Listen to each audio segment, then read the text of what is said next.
Katibu katika Wizara ya Vyama vya Ushirika Patrick Kilemi ametaka vyama vya ushirika nchini kuwekeza katika teknolojia ili kuboresha utoaji huduma.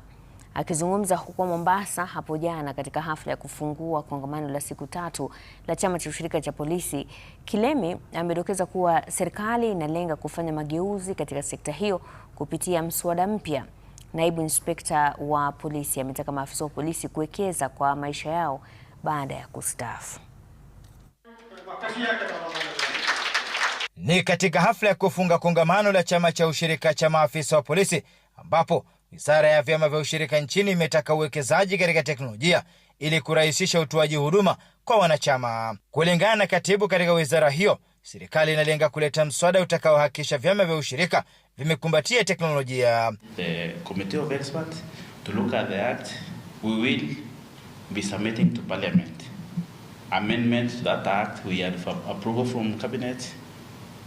We have submission from the Attorney General to make sure that this shilling of yours you have saved here is protected, like the shilling you have put in the commercial bank. Our institutional capital is sitting at 22.4 billion, and the dividends which we paid out plus interest on deposit, ile pesa tulipatiana tarehe 20 mwezi wa March, mwezi wa February, kwa members yetu yote ilikuwa bilioni 4.1. Serikali ikisema iko mbioni kuweka mikakati thabiti kupitia msaada wa vyama vya ushirika ili kukabiliana na uongozi mbaya, ufisadi pamoja na mbinu za kisasa zinazolenga kupunguza matumizi ya fedha ili kutoa fursa kwa wanachama kupokea mapato zaidi. Matters deposit guarantee.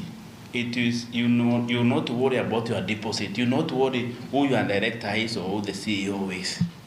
The government want to make sure that we put in a deposit guarantee just in case anything happens to the circle. Your money is safe and there's an insurance that money, so that you don't have to wait for that option that Amanango used, the option of you dying, so that it is if no, the deposit guarantee fund will ensure that even if something happens to your circle, your deposit is. So you want to enjoy our benefit when we are alive. So when you talk about investments, you are talking about investment in the members. That is improving on the loan book. No, that kind of investment. Naibu Inspekta wa polisi kwa upande wake amewataka maafisa wa polisi kuwekeza na kuweka akiba kwa maisha yao baada ya kustaafu. When the members have invested well, definitely they have a backup of their mode of living. The support the SACCO will give them comfort, and when they have the comfort, their social performances, especially their professional performances in the police, will increase. So I'm looking at a situation where the members will grow, the base will grow, especially the police officers. The SACCO in turn will be able to assist these members, and you will see a reduction in other social economic misfits that are associated with police.